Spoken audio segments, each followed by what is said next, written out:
पहिले छठ उठाई एही से रउरा के बोलाई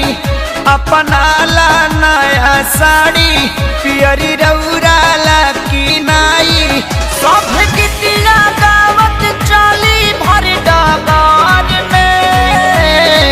पिया छठ करे जाई नई हार में सभे आवो न घरे तू करबा का सहार में पिया छठ करे जाई नई हार में पहिले पहिले छठ उठैनी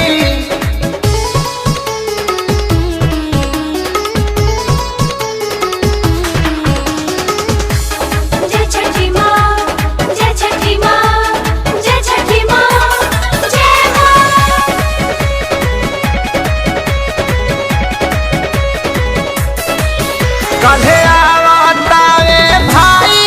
संग लेके घरे जाई और रख के सब तैयारी हमारे कैले बिया माई कल्हे आवतावे भाई संग लेके घरे जाई और रख के सब तैयारी हमारे कैले बिया माई मथ दौड़ा लेके चाले में साझे पहाड़ में पिया छठ करे जाई भी नई हार में सभे आवो न घरे तू करबा का सहार में पिया छठ करे जाई भी नई हार में पहिले पहिले छठ उठैनी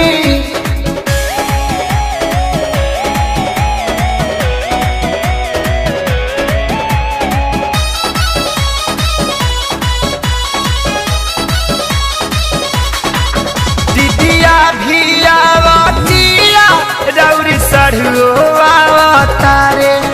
नई हरे में दीदी के संगे जीजाजी छठ करतारे दीदियों भी आवतिया रउरी सढ़ुओ आवतारे नई हरे में दीदी के संगे जीजाजी छठ करतारे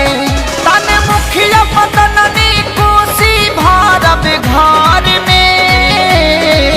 पिया छठ करे जाई भी नई हार में सभे आवो न घरे तू करबा का सहार में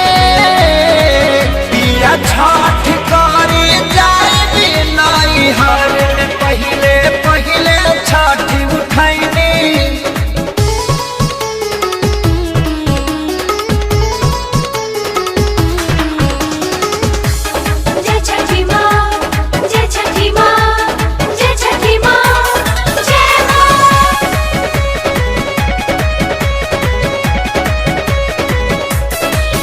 लोग करे भखौती पारब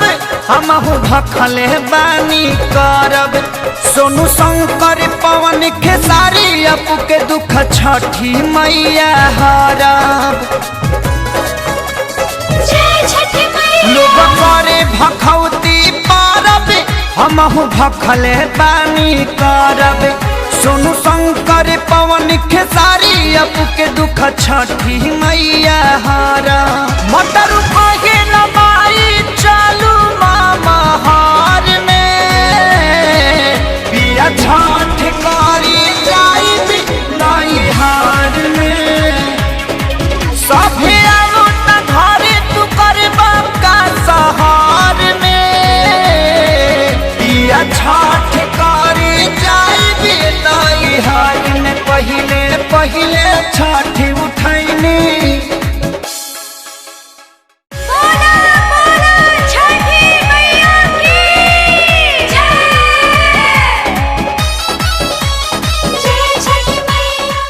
Click on the bell icon to get regular updates from Venus. For more entertainment, log on and subscribe to www.youtube.com/VenusBhojpuri.